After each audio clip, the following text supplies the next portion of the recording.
One of the names on the top of Donald Trump's enemies list is former special counsel Jack Smith, the prosecutor who led the federal investigations into Trump's mishandling of classified information and his effort to overturn the 2020 election. And today, Jack Smith basically called Trump's lackeys on their bluff. I mean, in recent weeks, Macworld has bent over backwards to push Trump's narrative, alleging Smith's investigations into him were politically motivated.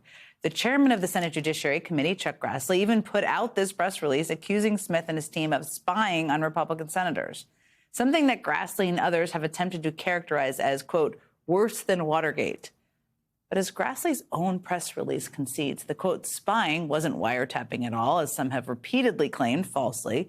Smith's team obtained basic phone records between January 4th through January 7th of 2021, basically who you called and when, of certain elected Republicans who all reportedly attempted to help Trump in some way or another overturn the 2020 election. And this was all included in a public report Smith's team released in January. Not exactly a secret. And yet last week, the chairman of the House Judiciary Committee, Jim Jordan, demanded that Smith testify before the committee.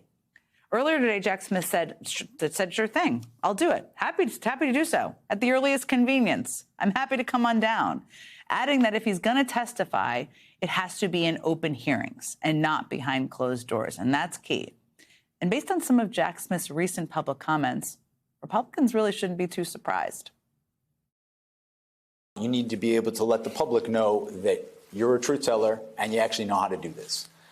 When you don't have a transparent process, it's impossible to do those things. It's impossible to, whether you're competent or not, it's impossible to show that. And if you are competent, you shouldn't be afraid of a transparent process. Joining me now is Andrew Weissmann. He's the former chief of the DOJ's Criminal Division's Fraud Section, and he conducted that interview with former special counsel Jack Smith. Andrew, I have no idea how we convince you to stay up. You are the perfect person to talk to about this. I owe you coffee, maybe something better. So thank you for being here. So in this letter, no, Jack Smith's attorneys basically said he will come testify if it's open, like people can see it, which is a brilliant move to make.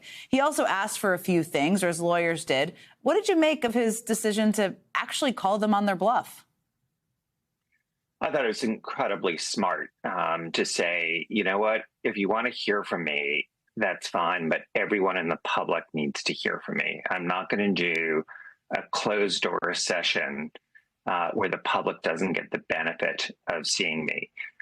If you remember, when he was the special counsel, he followed the sort of traditional Department of Justice model, which was only speaking when he announced an indictment, and otherwise the speaking was in court through filings. And that left Donald Trump and others to vilify him and to portray him in a certain light that was quite negative.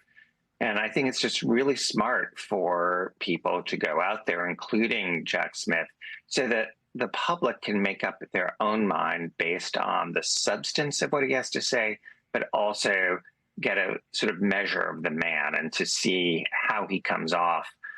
In the interview I did of him for about an hour at an academic institution, I thought he came off like the Eagle Scout that he is, a career public servant. And so I thought it was just very, very smart to say, yes, I'll do this, but only if it's public. I'm pretty skeptical. You can tell me if you disagree that they will actually agree to do this. But let's just say he does testify and talks about volume 2 of the report, which he references there. What could be in there? What are some of the things that could come up? Well, this is something that when I interviewed him, and people have asked me sort of like, well, what did you find most interesting? I actually think that the most important thing is actually who he is, and people getting to assess his credibility more than any particular thing. One of the things he briefly talked about with me, but I think he would go and elaborate on, is the allegation that you addressed about spying, and point out, as his lawyers did today, that one, it's just telephone records. Two, that Rob Hur, the Republican special counsel who was investigating Joe Biden, also got phone records of the sitting president. And three, the Trump administration did it routinely. And so this is really sort of just it's not even a mountain out of a molehill, because there isn't even a molehill there. And I think he could address that. I think he could address a lot of issues dealing with, for instance, selective prosecution and sort of what the predicate facts are. So I think that the Republicans would have a lot to lose by calling him. On the other hand, they're the ones who extended that invitation. And so, this is sort of, calling them on what they profess to want. And if they back off now, it'll be quite fascinating, because it'll really, sort of show that this was just an effort to, I think, create a sort of perjury trap, which is that they wanted to see how it would go, see if they can trap him in some misstep. If he makes any sort of mistake, which is, I think, my view is very much what happened with James Comey.